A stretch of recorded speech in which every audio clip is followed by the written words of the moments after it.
Good morning. I am Debbie Hersman, Chairman of the National Transportation Safety Board. I am joined by my colleagues today, Vice Chairman Chris Hart, Member Robert Sumwalt, Member Mark Rosekind, and Member Earl Wayner. During this investigation, we are working closely with the NTSB's Korean counterpart, the Korean Aviation and Railway Accident Investigation Board, or the KARAIB. We welcome Chairman Taewon Cho, as well as other KARAIB leaders and staff who are in the audience today. Chairman Cho, if you will rise. Nice to see you. Thank you for being here. I also thank Chong Kwang Park, the accredited representative from KARAIB, who will also serve on this hearing's technical panel. Finally, I would like to recognize our friends who are here from the China's CAAC, France's BEA, and the Netherlands DSB. These are our counterpart agencies around the world. We welcome you to this hearing. Today's hearing will address the first fatal commercial airline crash in the United States since February 2009. It is a testament to the steadily improving safety of commercial aviation that almost 4.5 years and more than 40 million flights have passed between the Colgan crash near Buffalo that claimed 50 lives and the one that we discuss today. Yet sadly, we do not meet today to learn lessons, but yet sadly we do meet today. We meet to learn the lessons from the crash of the Asiana Airlines Flight 214 event in San Francisco International Airport. On July 6, 2013,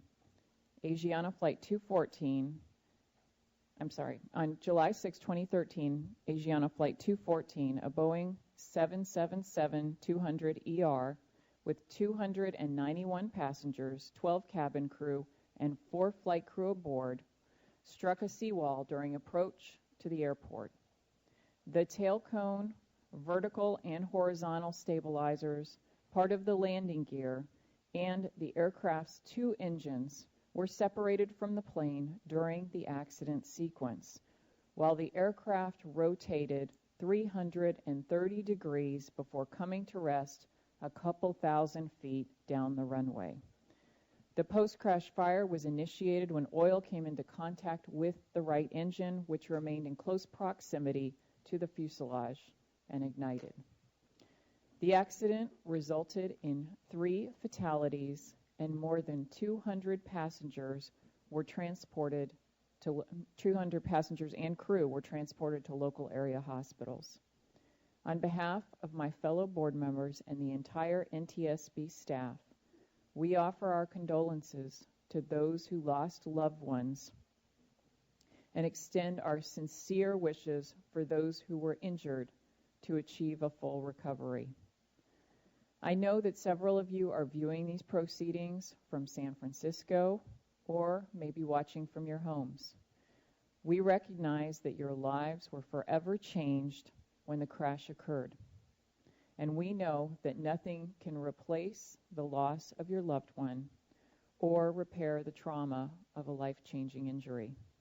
But we do have the opportunity today to ensure that the lessons of this event are well learned and that the circumstances are not repeated. And despite damage which may have resulted in scores or hundreds of fatalities, more than 300 passengers and crew survived. In this hearing, we will learn about the facts of the crash, but we will also learn about the factors that enabled so many to walk away. We will focus not only on the human-machine interface and highly automated aircraft, but also on emergency response and cabin safety. Last week, on December 5th, 2013, the NTSB conducted a pre-hearing conference attended by NTSB's personnel and parties to this hearing. At the conference, we delineated issues to be discussed at this hearing and identified and agreed upon the list of witnesses and exhibits. The 5 broad issues that we will discuss today are: 1, Boeing 777 flight deck design concepts and characteristics; 2, Asiana pilot training on Boeing 777 automated systems and visual approach procedures; 3, effects and influence of automation on human performance in the accident sequence; 4, emergency response; and 5, airplane cabin crashworthiness and occupant protection.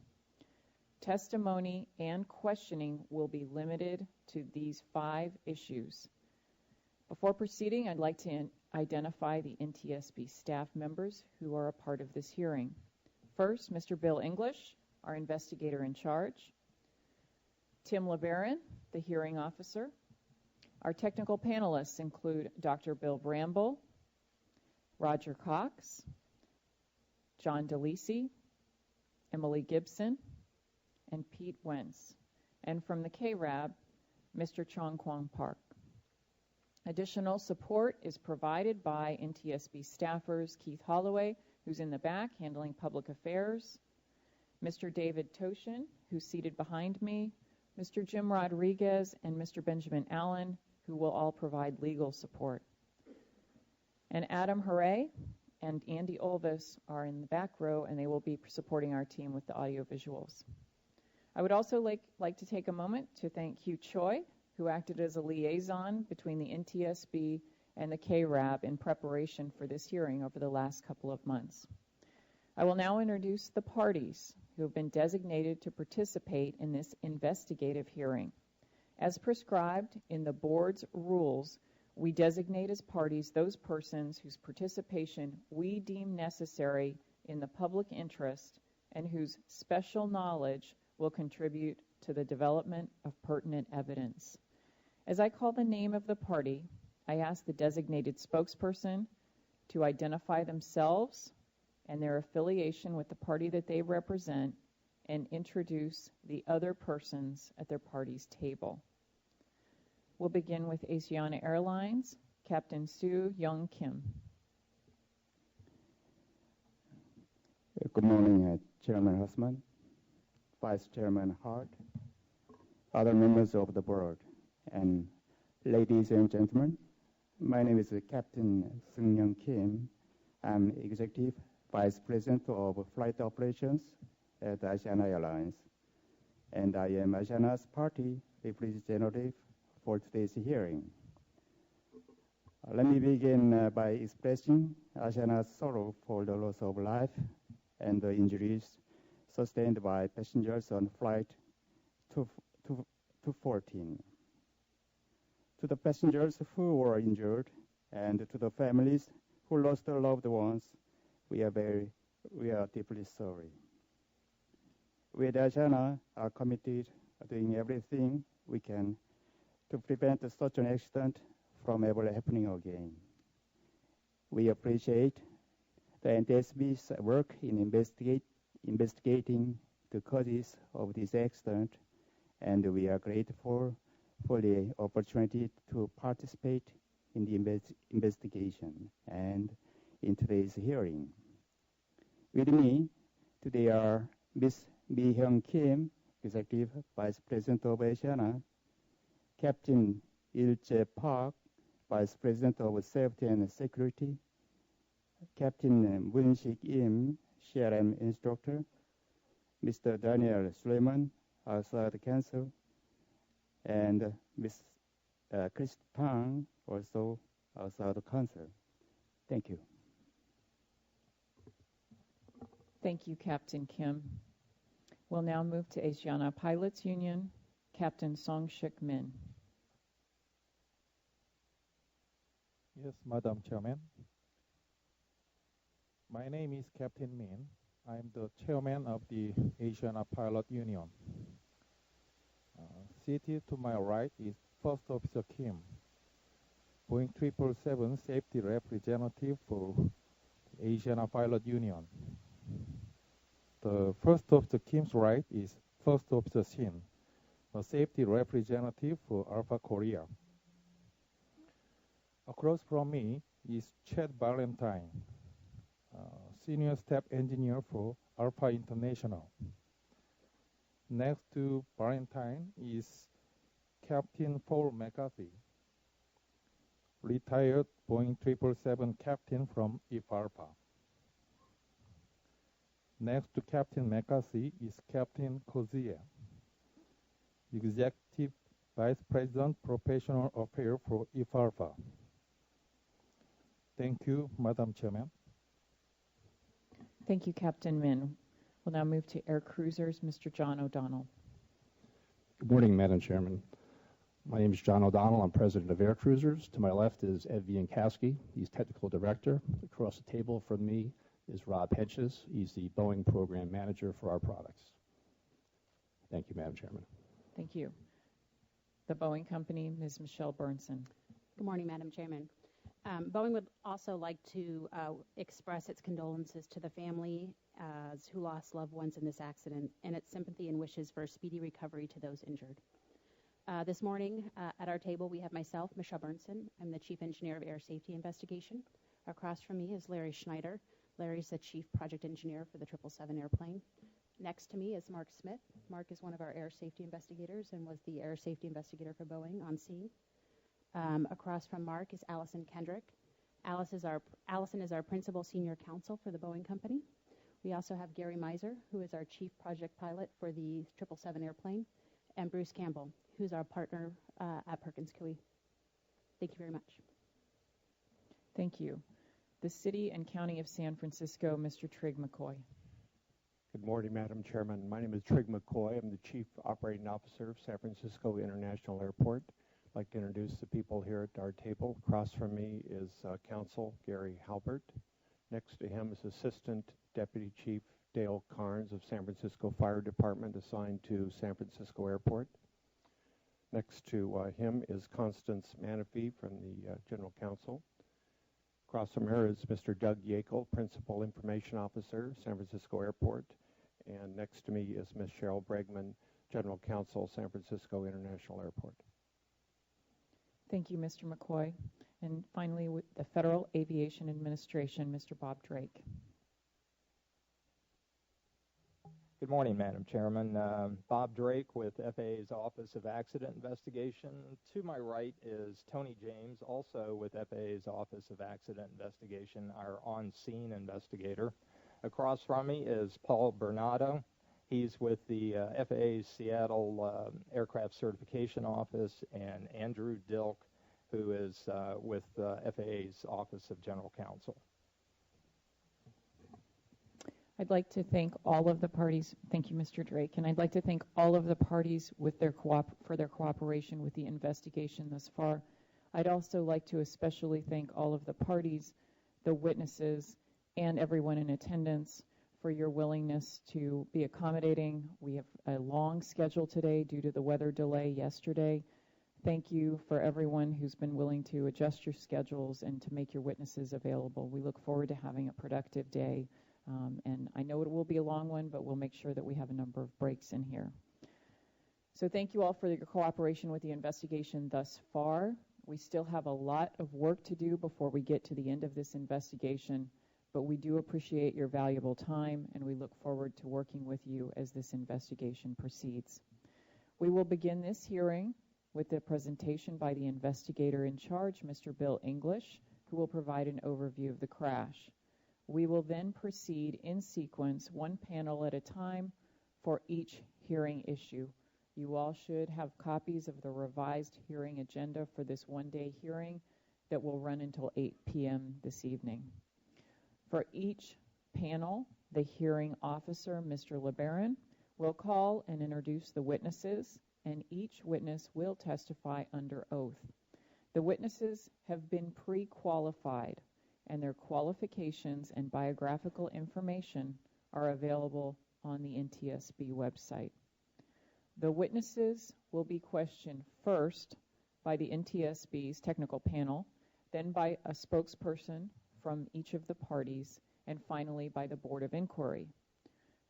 We will ask the parties to limit their questions to 5 minutes per panel, and because of the compressed schedule, the board members will do the same. After one round of questions, due to time constraints, a second round will be limited to pertinent questions that serve to clarify the record or address some new matter raised. I must again emphasize the fact-finding nature of the hearing. NTSB investigations are, by regulation, fact-finding proceedings with no adverse parties. The board does not assign fault or blame for an accident or incident. At this hearing, witnesses may not speculate or analyze the facts, and questions are limited to the predetermined subject matter of the hearing, which is contained in the hearing agenda. Questions related to fault, outside litigation, legal liability, or cause of or manner of death will not be permitted. The exhibits include redactions noted with an opaque box, which were the result between the parties and the NTSB regarding claims of the disclosure of proprietary or personally identifiable information. The NTSB is authorized by statute to disclose information to carry out its duties, but we must do so in a way that protects confidentiality to the greatest extent possible. At this time, I will call on our hearing officer to go over a few items. Mr. LeBaron. Thank you, Chairman Hertzman. I'd like to start by covering a few housekeeping items. First of all, let's talk about safety. In the event of a fire alarm, there are several ways to exit the conference center. You may exit to the outside by departing the back of the auditorium and continuing to walk straight, passing through 2 sets of glass doors. There are additional exits here in the front on either side of the board member podium. If an emergency arises and someone needs emergency attention, please notify one of the security guards located at the entrance of the conference center. Let's talk about breaks quickly. Today our first break will begin at 9:50 a.m. We will then have an hour lunch break starting at 11:15 a.m., an afternoon break around 2:10 p.m., and then a 50-minute dinner break starting at 4:25 p.m. We plan to conclude the hearing by 8 p.m. this evening. With respect to microphones, when speaking, be sure to move the microphone close to you and switch it on by pushing the small button on the base. Be sure to switch the microphone off when you are done speaking to prevent interference. As the chairman stated, the investigative hearing is being broadcast in 3 languages: Korean, Mandarin, and English. There is also a remote electronic transmission site in San Francisco available for passengers of the flight and their families. Interpreters are on site here in the conference center and will require a constant audio feed to conduct their work for local attendees, for the webcast, and for the remote transmission. When speaking, please pull the microphone close, enunciate clearly, speak slowly, and make your questions short and concise to ensure optimal sound quality for the broadcast and for precise translation. Moving on to exhibits. The exhibits entered into the record and any presentations along with other records of the investigation become part of the NTSB public docket and are available via the NTSB website, which is www.ntsb.gov. A transcript of the testimony taken during the hearing will be prepared and entered into the docket as soon as practicable. The parties to the hearing will have the opportunity to submit proposed findings to be drawn from the testimony and exhibits, a proposed probable cause, and proposed safety recommendations designed to prevent future accidents. The proposals will be made part of the public docket and will receive careful consideration during the board's analysis of the evidence and preparation of the final report. I encourage the parties to the hearing to make use of this opportunity.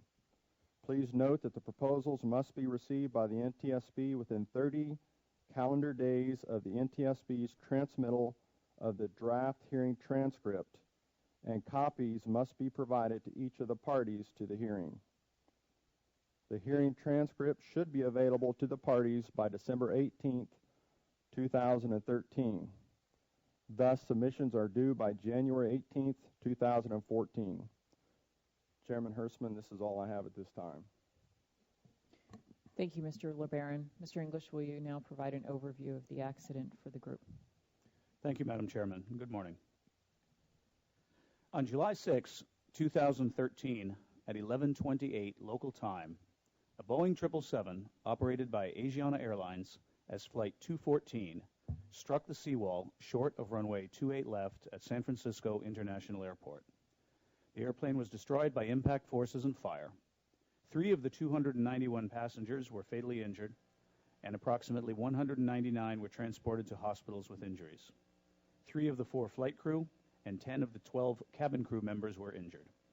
The flight was a regularly scheduled passenger flight from Seoul, Korea, operated under the provisions of 14 CFR Part 129.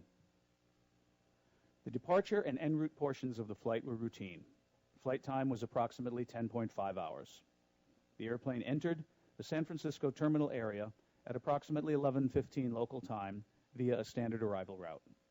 The weather at the time was clear, with light winds from the south-southwest. The flight was vectored for a visual approach to runway 28 left. The glide slope portion of the instrument landing system was out of service due to a runway construction project, and the pilots were aware of that information via an FAA notice to airmen. The pilot flying in the left seat was a captain transitioning from the Airbus 320 to the Boeing 777 and had a total time of about 9,700 hours and less than 45 hours in the 777. This was his first trip into San Francisco in that type aircraft. His last flight to San Francisco was in 2004 in a Boeing 747. The pilot monitoring in the right seat was an instructor pilot, newly certified as an instructor, with a total time of about 12,000 hours and approximately 3,200 hours in the Boeing 777. He had been into San Francisco many times recently. One of the 2 relief first officers was seated in the jump seat. To help understand the sequence of events, here is a view of the left side of a 777 panel. The pilot's primary flight display, or PFD, is on the lower left of the screen and zoomed in above right. The top of the PFD contains the Flight Mode Annunciation, or FMA area, which shows the current autothrottle, roll, and pitch modes. Airspeed is displayed on the vertical tape on the left side of the PFD, and altitude and vertical speed on the right side. The Mode Control Panel, or MCP, where the pilot makes entries to the autoflight system, is on the glare shield, circled here. Entries to select desired airspeed, altitude, vertical speed, and heading are made on this panel. It also includes switches to select the various Autopilot Flight Director System, or AFDS, modes. Autopilot and autothrottle disconnect switches are also located on the control yoke and throttles, respectively. Please note that these graphics are for demonstration only and do not necessarily reflect the exact status of the accident airplane. After reporting the airport in sight, the flight was cleared for a visual approach on a 14-mile straight-in final. ATC instructed the crew to maintain 180 knots until 5 miles from the airport, and there was no altitude restriction imposed. In this next sequence of slides, you will see imaginary lines for viewer reference relative to the normal glide path extending from runway 28 left, as well as mode control panel entries and status in the brown box, flight mode annunciation status in the black box, and the airspeed and altitude from the primary flight display in the dark blue box.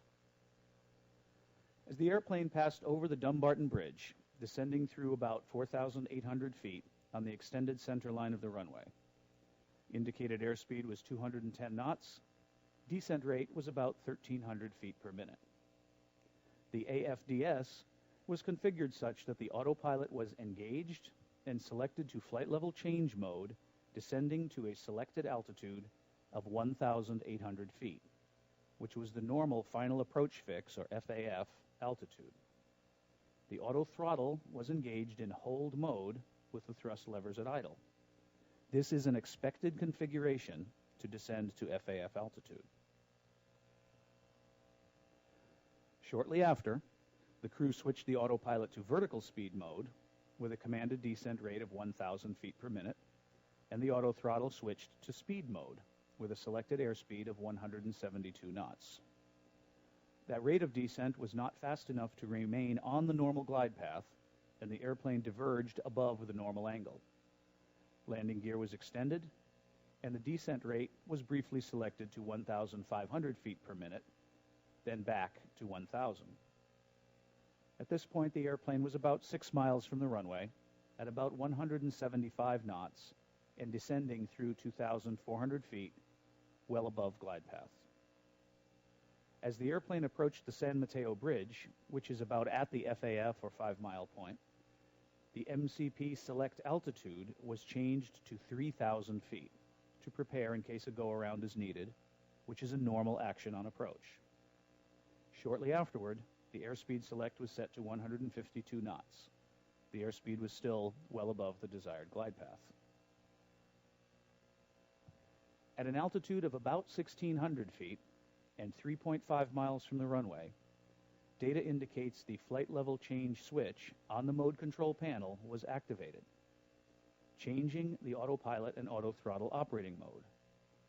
Flight level change is an autopilot mode normally used to climb or descend to selected altitudes during the climb out, cruise, and initial descent phases of flight. It is not recommended to use flight level change past the final approach fix, according to the Boeing Flight Crew Training Manual. As a result, the AFDS began to command a pitch up and power increase as it attempted to climb the airplane to 3,000 feet at 152 knots, as had been previously selected on the MCP. The pilot responded by disconnecting the autopilot and manually retarding the throttles to idle. In this configuration, the autopilot was not commanding the airplane, but the system made inputs to the flight directors in flight level change mode. The auto throttles transitioned to hold mode with the thrust levers at the idle position due to the manual override. These modes were enunciated on the FMA, as you see here. In this configuration, the auto throttles would not be controlling airspeed. However, the airspeed select was then changed to 137. At about 5 seconds later, flight recorder data show that the left side flight director was switched off, but the right side remained on. About 1.4 miles from the runway and 500 feet altitude, the airplane descended through the normal glide path and was passing through the desired speed of 137 knots, but rapidly decelerating. On this slide, I've removed the MCP graphic as no further changes are made, and to better show the Precision Approach Path Indicator, or PAPI, light graphic by the runway. The pitch attitude steadily increased as the pilot applied back pressure to the column to attempt to maintain the glide path per the PAPI indicators, but there was no mention of the decaying speed on the cockpit voice recorder at this time. Thrust levers remained at idle as the airplane continued to lose airspeed and sink below the glide path. 24 seconds from impact, the airplane was about 0.9 miles from the runway and 300 feet altitude. The airplane continued to descend well below the PAPI glide path, as indicated by the 4 red lights, decelerating through 120 knots and at a pitch attitude of about 7 degrees nose up. About 11 seconds prior to impact, an audible alert consistent with the low airspeed caution was recorded. 3 seconds later, just below 100 feet above the water, the throttle levers were moved fully forward to initiate a go-around, followed 4 to 5 seconds later by stick shaker activation and a verbal call to go around. But the action was too late, and the main gear and underside of the aft fuselage struck the seawall. The lowest recorded airspeed was 103 knots, which was about 34 knots below the desired airspeed. Due to the potentially disturbing nature of the surveillance video we are about to show, we will pause for a moment to let attendees exit the room if they choose.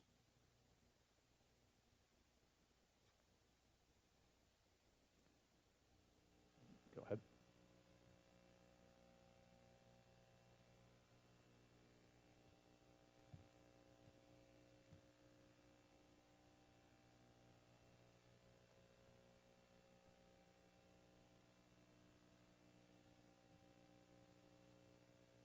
The tail of the aircraft broke off at the aft pressure bulkhead.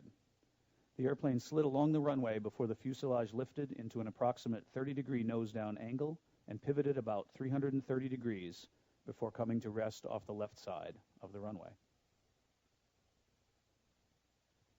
Evacuation of the airplane was initiated by passengers and crew. Fire initiated within the right engine, which was adjacent to the right side of the fuselage, and penetrated into the cargo compartment and cabin, and eventually vented through the airplane roof. 2 slide rafts inflated within the cabin during the impact sequence, temporarily trapping and injuring 2 flight attendants. A fire vehicle rolled over the victim forward of the left wing approximately 23 minutes after the accident. The investigation to date has not identified any anomalies with the airplane prior to impact, although airplane system testing and performance evaluation is ongoing. This investigative hearing will be structured in 2 main parts. The first 3 panels will examine issues significant to the conduct of the approach. The first panel will explain characteristics and design concepts of the Boeing 777 and explore how automation in airplane state is displayed and used by pilots. The panel will examine the use of the autopilot flight director and autothrottle systems during a visual approach and will discuss the accident data as related to systems operation. Panel 2 will focus on how pilots are trained on the automation systems operation and visual approach procedures. The panel will discuss Asiana Airlines Boeing 777 training and Boeing support of the training. Specific training items regarding the use of automation systems will be examined, as well as the training on and maintenance of manual flying skills, such as visual approaches and stabilized approach concepts. Additionally, the panel will explore the supervision of transitioning pilots and the oversight of training programs by the Korea Office of Civil Aviation. Panel 3 will be broader in scope and will examine the effects of increasing automation on the modern flight deck. The panel will discuss pilot workload and awareness and the implications for training programs and design and certification of highly automated flight decks. The second part of the hearing will examine significant post-impact issues and will combine panels 4 and 5, focusing outside the airplane on emergency response training and tactics and use of equipment, and issues inside the airplane focusing on crashworthiness and occupant protection, especially seats and occupant restraint, interior materials, and evacuation system, design, and certification. This concludes my opening presentation. I will be happy to answer any questions or proceed to the first hearing panel.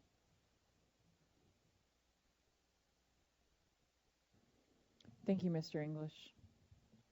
I'll now call on the hearing officer to call and qualify the first witness panel. Mr. LeBaron. Thank you. Would the witnesses for panel 1 please take their seats?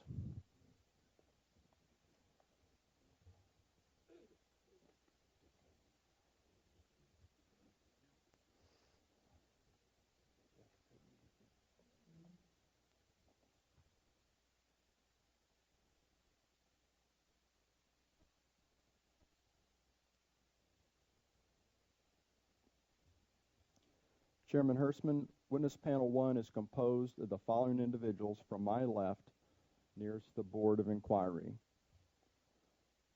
Mr. Stephen Boyd from the Federal Aviation Administration, Captain John Cashman from the Boeing Company, retired, and Mr. Bob Myers from the Boeing Company. The NTSB technical panel is composed of, starting on my right, Mr. Bill English, Mr. Chong Kwan Park, Dr. William Bramble, the panel lead, Captain Roger Cox, and Mr. John DeLisi. I now ask that the witnesses please stand to be sworn.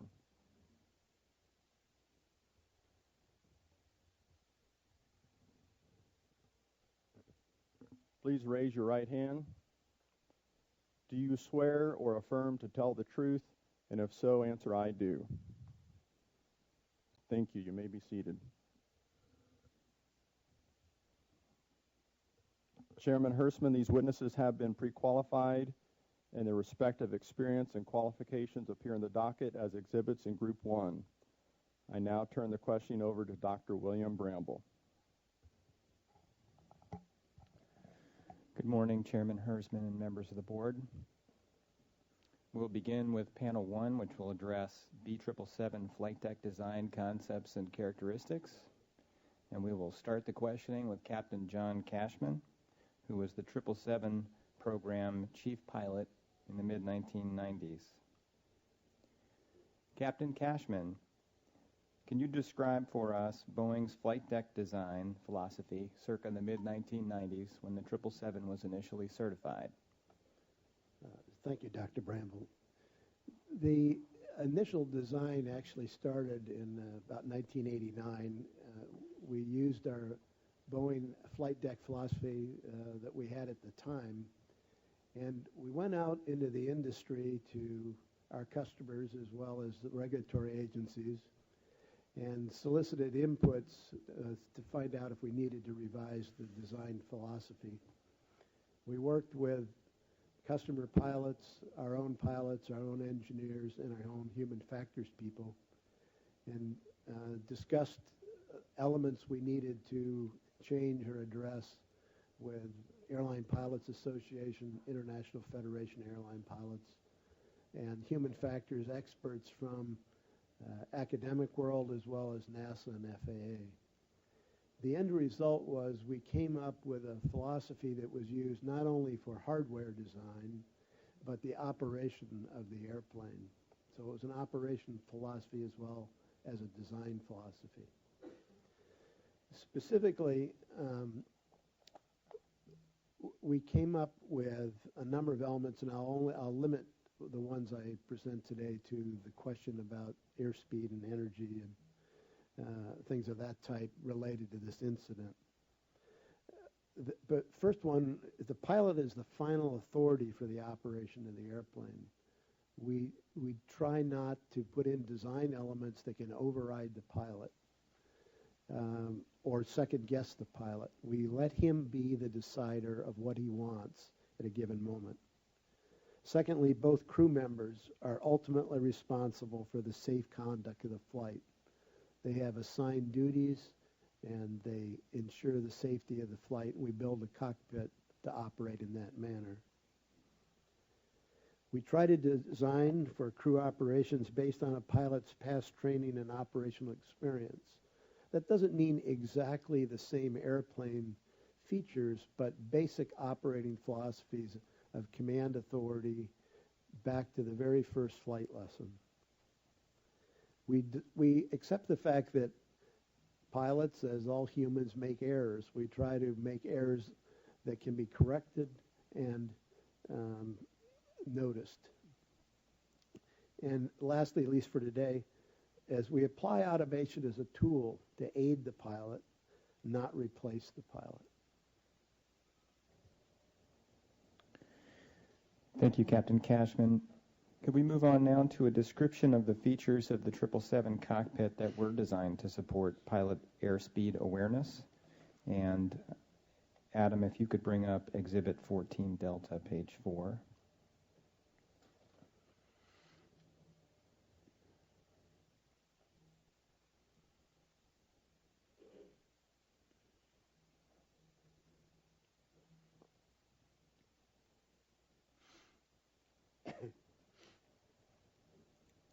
Captain Cashman, if you'd like, you can begin discussing it, and we'll use the visual aids as they become available. We got one. What's shown in this display is the mode control panel, which is used to set up both manual and auto flight systems that the pilot will use. It establishes what the auto throttles will be doing, which control the thrust of the engine, and it controls either autopilot or flight director commands to the pilot.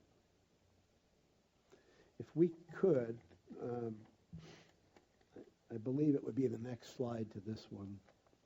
Thank you.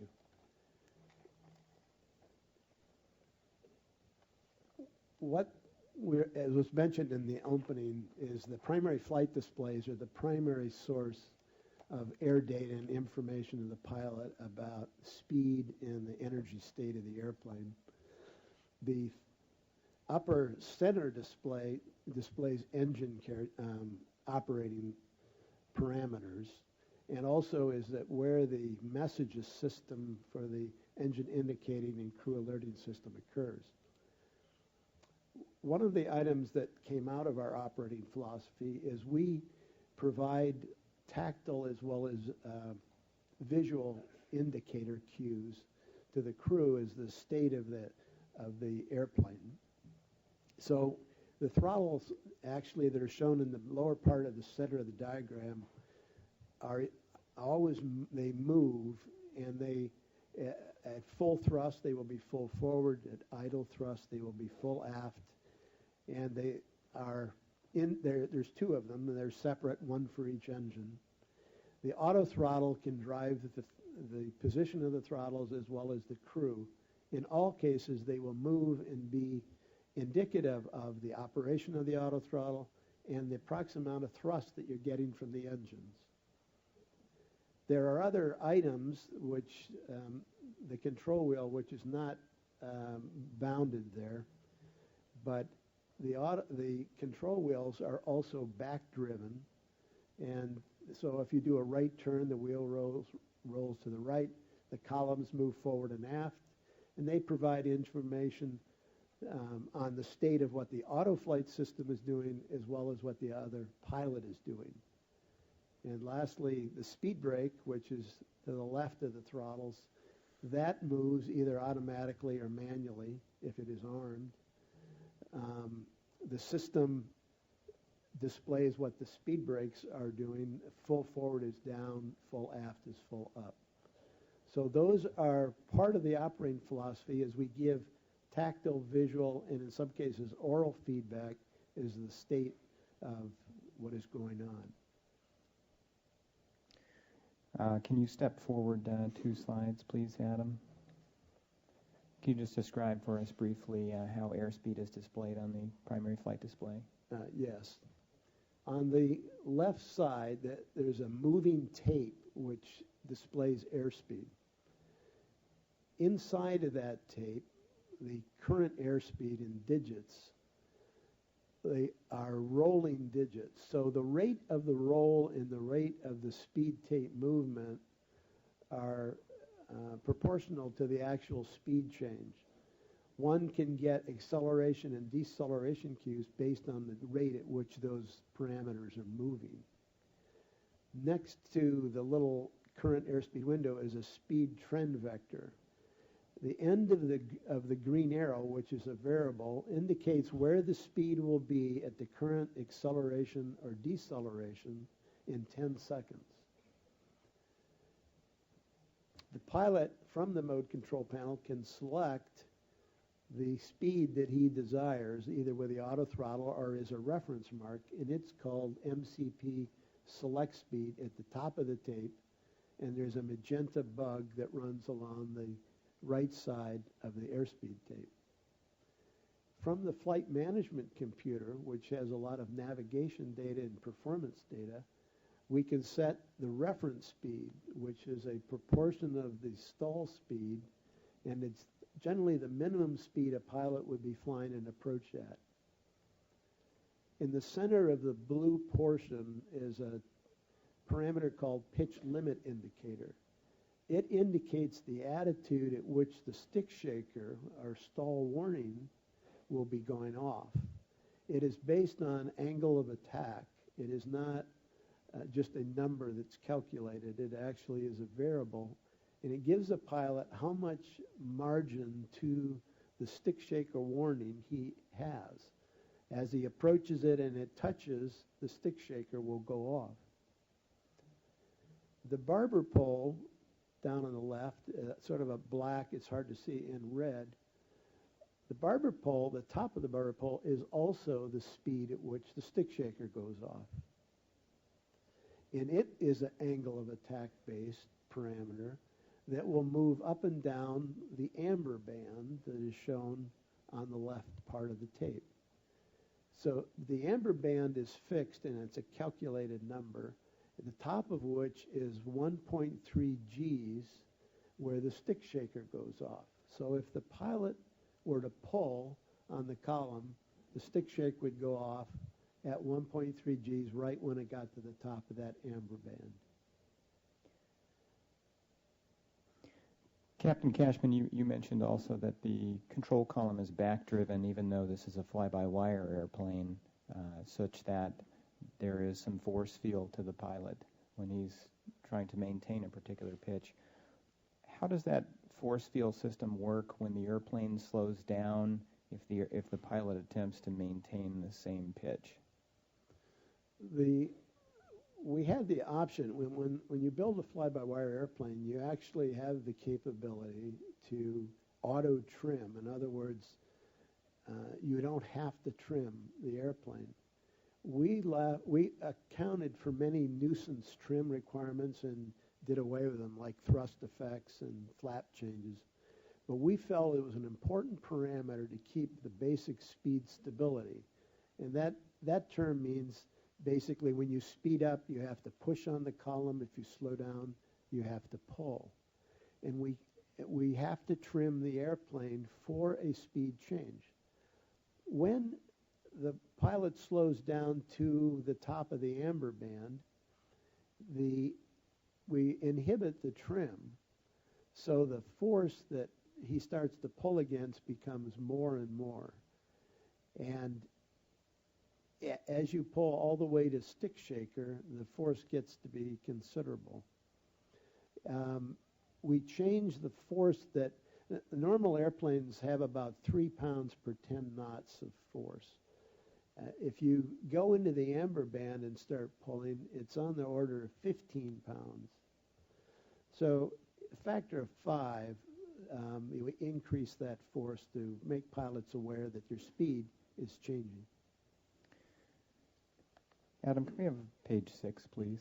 And Captain Cashman, could you describe for us the major functional components of the 777 auto-flight system? And by auto-flight system, I mean the autopilot, flight director, and auto-throttle systems.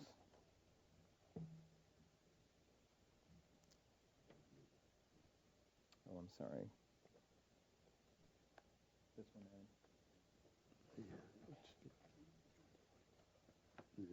I was going to use this to start. I think chart 9 might be a better start.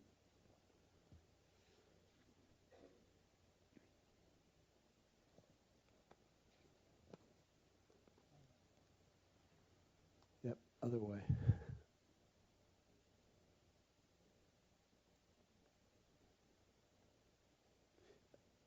I can basically start a little bit here. We actually already went over in part the fact that the components of the auto-flight system, when we say auto-flight, we mean automatic pilot, auto-throttles, and flight director, which are the system commands to a pilot to do the part that the autopilot would do. So we expect pilots to use a level of automation that is appropriate to the circumstance. If there's a confusion factor, we expect them to lessen that and go to a mode they know. But what we're looking at here is the mode control panel display, where a pilot would select speed, a speed reference, the left side. The flight level change function that was mentioned in the introduction is along the left side. It is a single button push. And selected altitude, mode control panel altitude, on the right. Now the autopilot can use those as references, as well as a flight director giving commands to the pilot. The auto throttle function is actually at the far left, and it's an auto throttle button that you push to have auto throttle work. The enunciations of what those systems do are shown on the flight mode enunciator. The auto throttle mode on the far left, and that can work with no other displays there. In other words, no autopilot, no flight director. The auto throttle can be on in a speed mode. In other words, the thrust is controlling the speed of the airplane. The center mode is roll mode and pitch mode on the far right.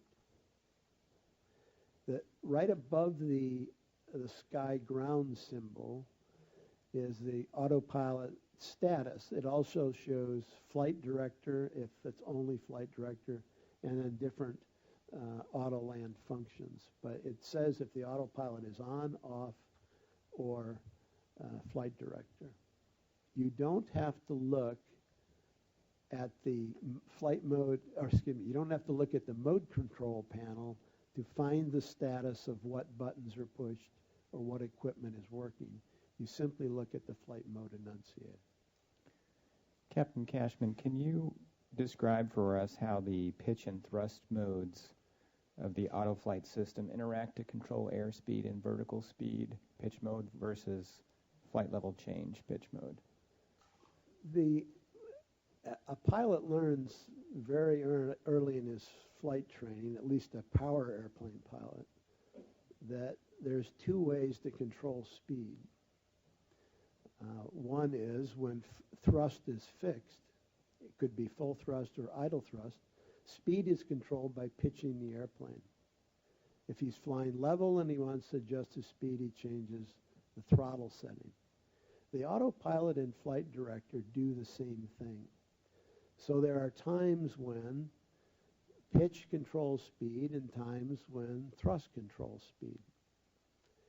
In the level, I think you wanted to focus on the flight level change particularly? Yes. How is the control of speed different for vertical speed versus flight level change?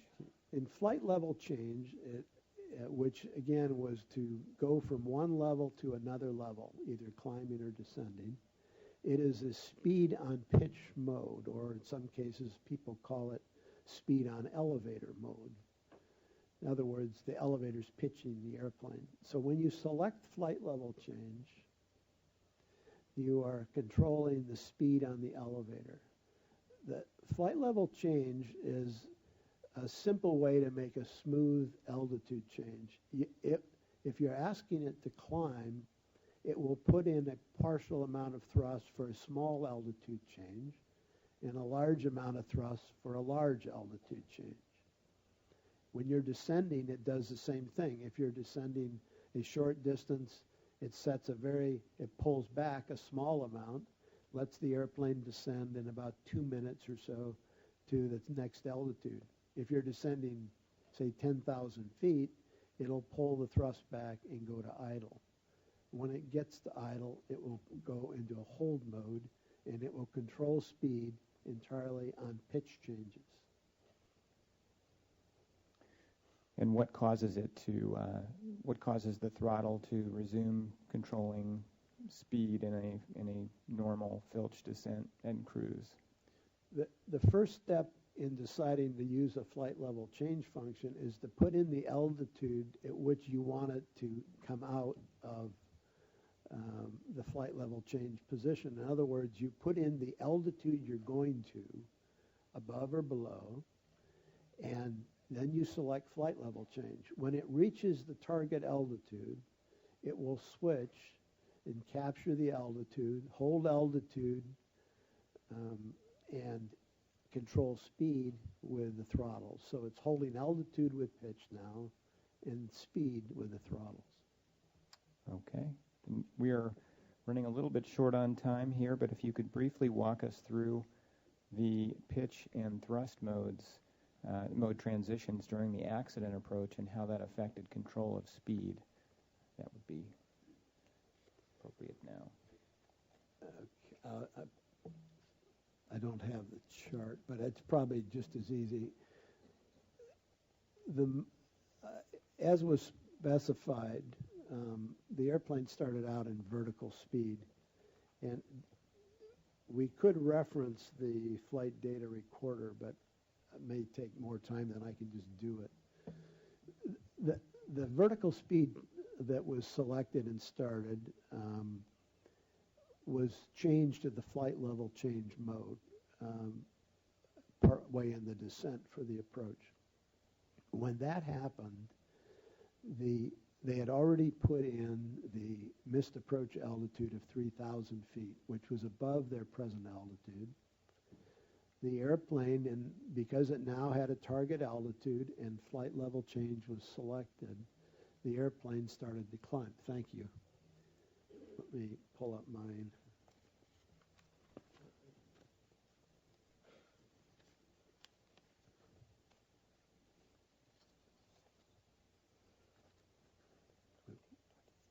Thank you.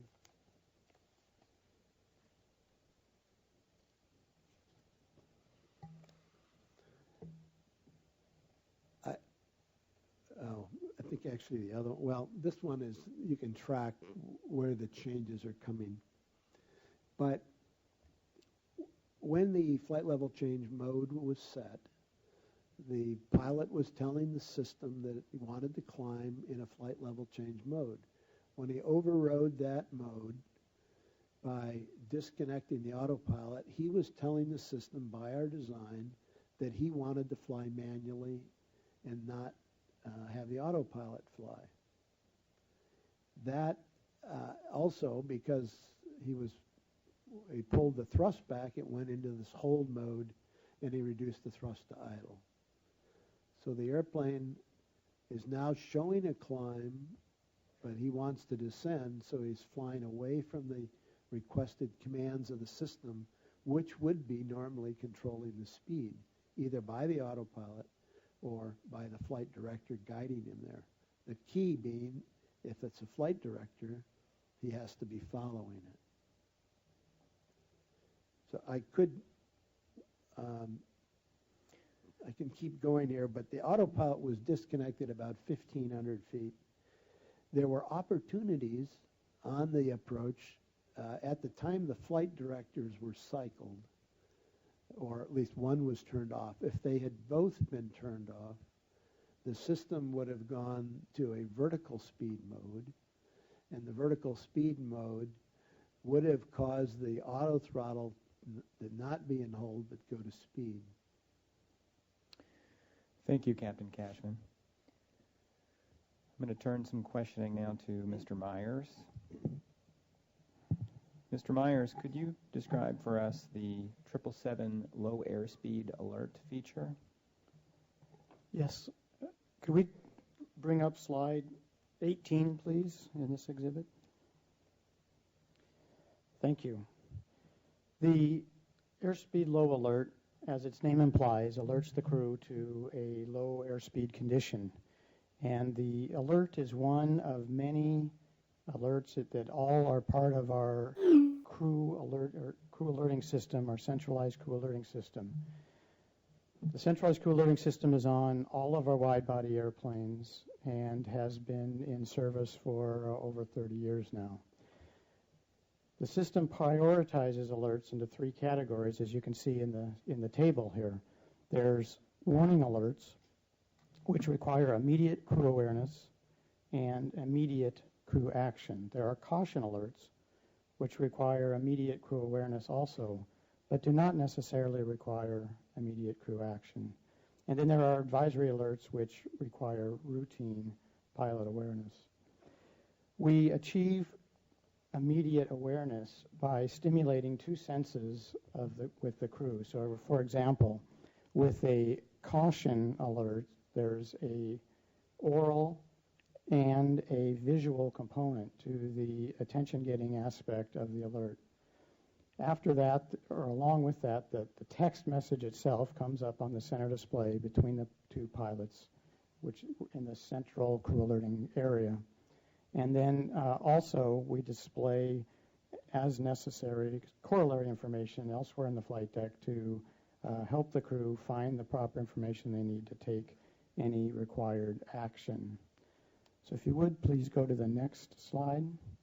In the case of the airspeed low alert, that's a caution alert, and as I said, that means immediate crew awareness is required and potential immediate action.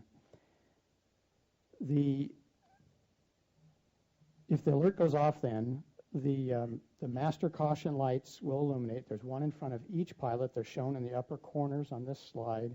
And they're right on the glare shield in front of the pilots so that the pilots will see it whether their head is looking outside or whether they're looking inside at the displays.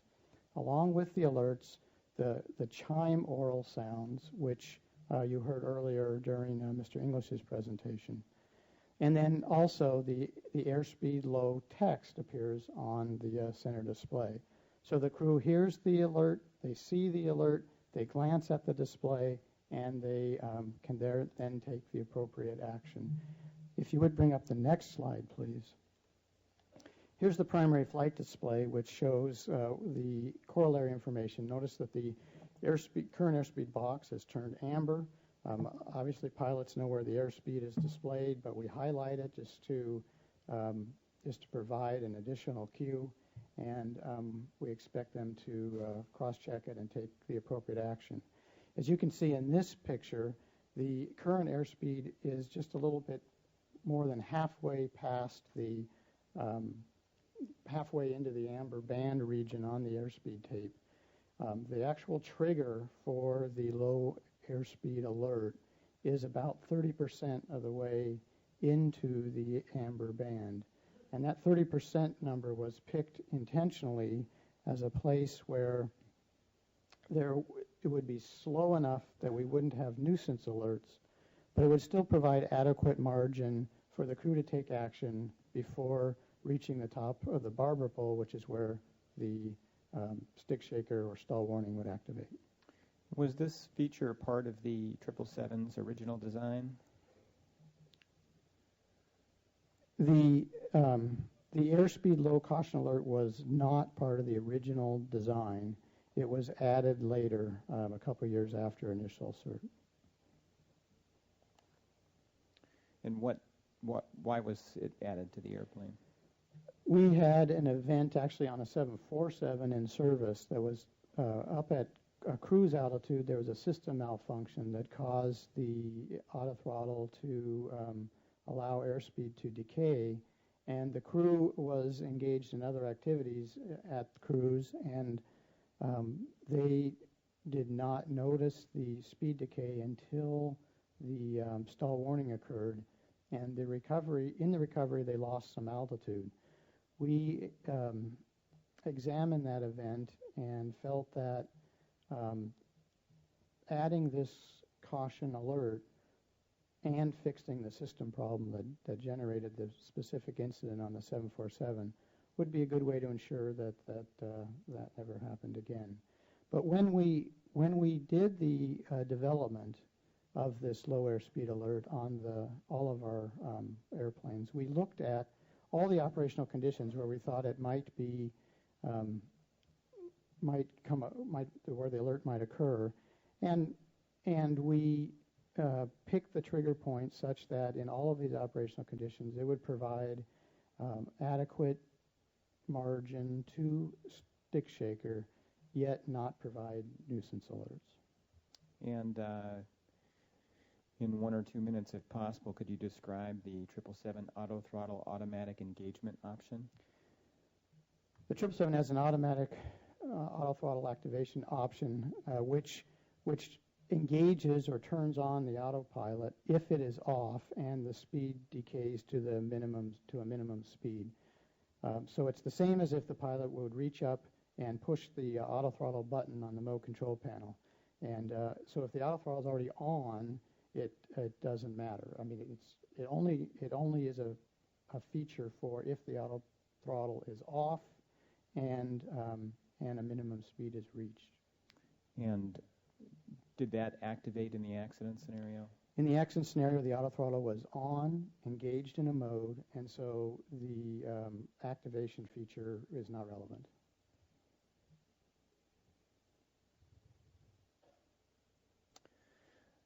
I'm going to turn my questioning now to Mr. Boyd of the FAA. Do you have knowledge of the FAA's approach to evaluating and certifying the 777 flight deck in the mid-1990s? Yes. Could you describe the FAA's approach? Well, evaluating the flight deck is a process that takes place over the entire certification program as part of the overall airplane certification. Beginning at the very beginning, at the start, when we become aware of the new airplane program, when the applicant, such as Boeing, applies for his type certificate, our specialists and pilots become involved early, becoming briefed on the designs, and we establish the certification basis for the airplane, which would be the rules that are in effect, will be in effect for that airplane, the regulations. We then begin a program of compliance planning with the applicant, where we work together to determine what means of compliance will be used to show that the design is compliant with all the regulations. There's a design phase. It continues. And then we re-engage as the applicant begins producing design or analysis, design, and test data that is used to support the findings of compliance.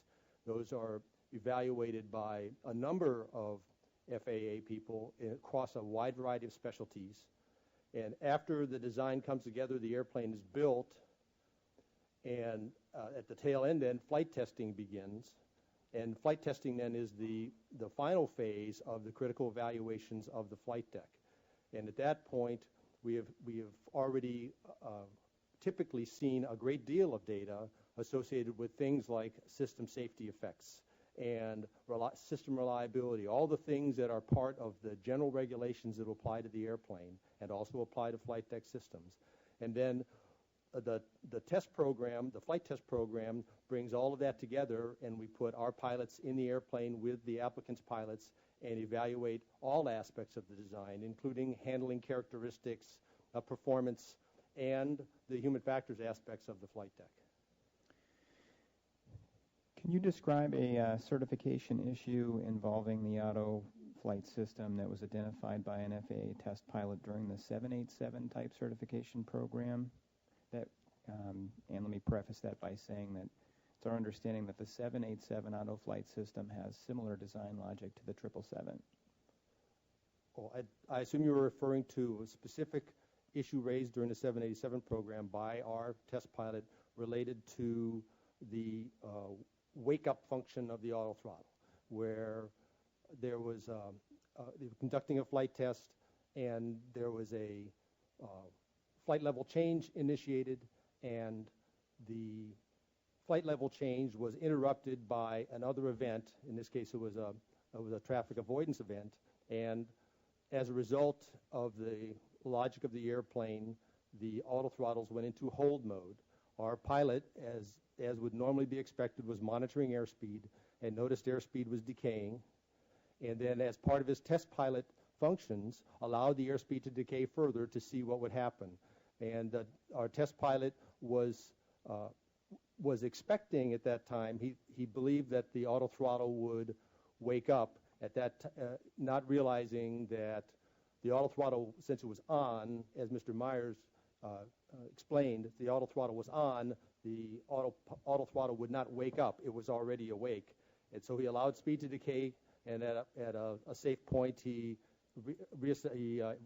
put throttles back in, and brought the thrust back up, and continued the flight. He raised that as what is called a response item. Basically, it is just a way for the FAA to document a potential concern and to get a response from the applicant, in this case Boeing, a response to the question about why it works that way and to determine if it's acceptable. In the process of doing that evaluation, working with Boeing on this one, the RFA pilot determined that the fact that the auto throttle did not wake up was not a safety issue, nor was it a regulatory noncompliance. Given those two critical factors, at that point, he believed it was still an area where there could be improvement, and he worked with Boeing to include additional information in the flight manual to explain that the auto throttle on the 787 would not wake up from an auto throttle hold. Thank you, Mr. Boyd. That concludes my questioning. Mr. LeBaron. Thank you very much, Captain Cox. We'll turn it over to you. Good morning. Would you bring up slide exhibit 14D, page 16, Adam?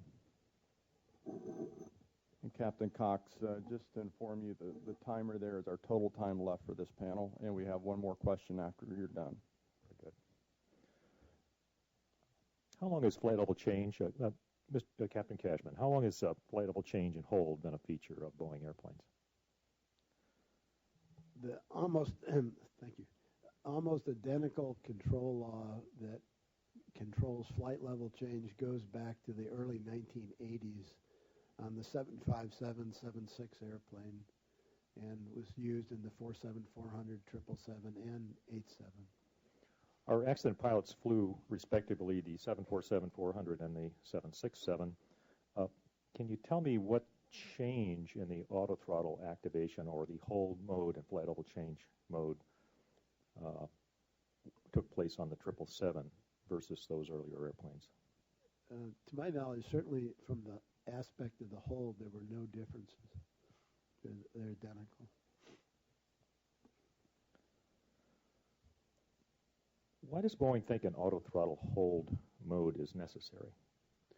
Hold is a normal operational feature that pilots use or can use to vary the rate of climb or descent from one level to another. They can manually set the thrust to vary the rate that the system is using. They may have some passing traffic. They want to cut the rate. They can do that without disconnecting the autothrottle. In prior airplanes, we would have had to make a disconnect. It's also used in a number of airplanes have heavy icing procedures that establish minimum engine rotor speeds in heavy icing to get engine and wing anti-ice. And we set a thrust while climbing or descending, and it will stay in that position until reaching the selected mode control panel altitude. Did Boeing consider putting on an automatic autothrottle activation at a minimum speed regardless of the status of the modes? We certainly always look at possibilities. The main problem with that is goes back to that original philosophy, is not changing modes in an autopilot that the pilot doesn't command. What would happen if you just activated the throttle is you would have two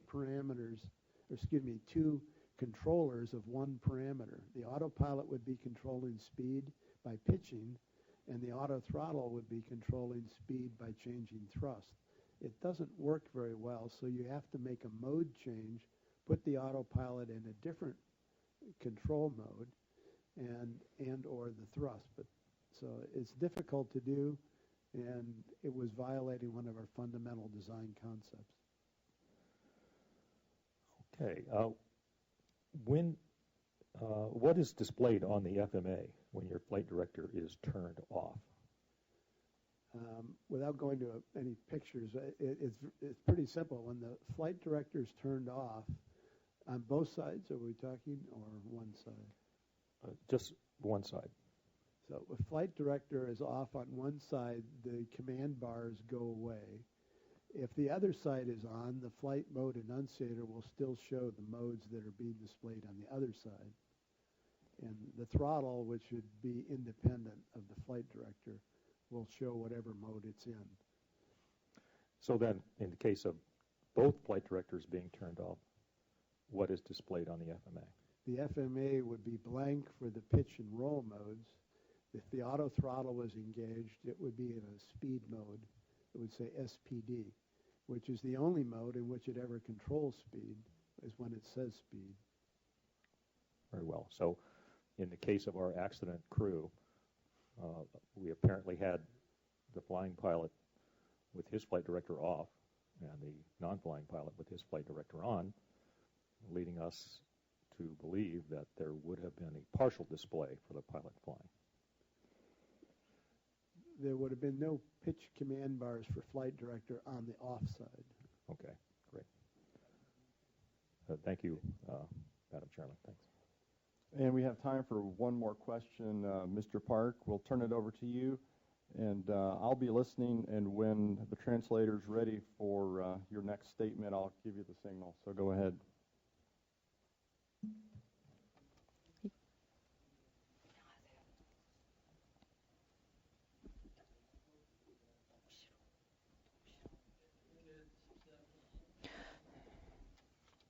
According to, can you please put the docket 14D, page 18, please?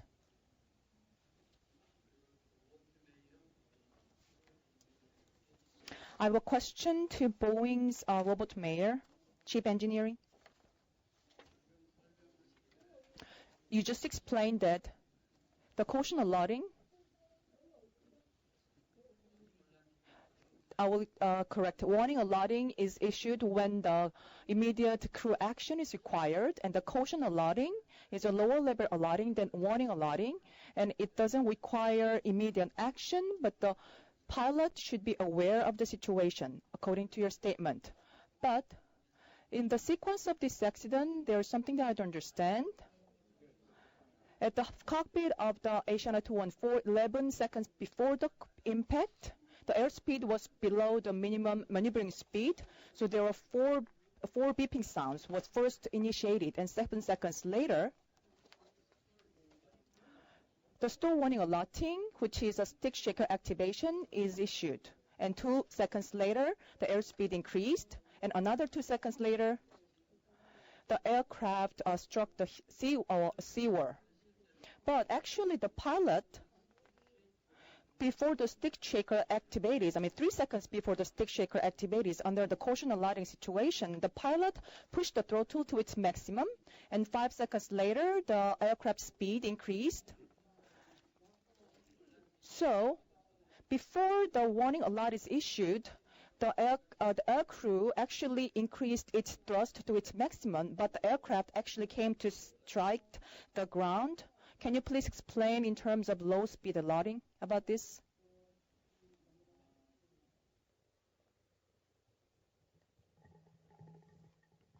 Yes, let me explain. As I said, the airspeed low alert is a caution, which means immediate crew awareness and then potential crew action. So it is up to the pilot to determine whether the action is immediate or whether it can be delayed. The reason it's a caution is because, as you recall, I said that the original scenario for which we designed the alert was a cruise condition. And so in that case, often there is much more time before the pilot must take an action. In the case of being on final approach, as in the accident scenario, we built in still some reaction time for the crews, and the reaction time in this case falls well within the range that we designed the alert for. And also, we need to remember that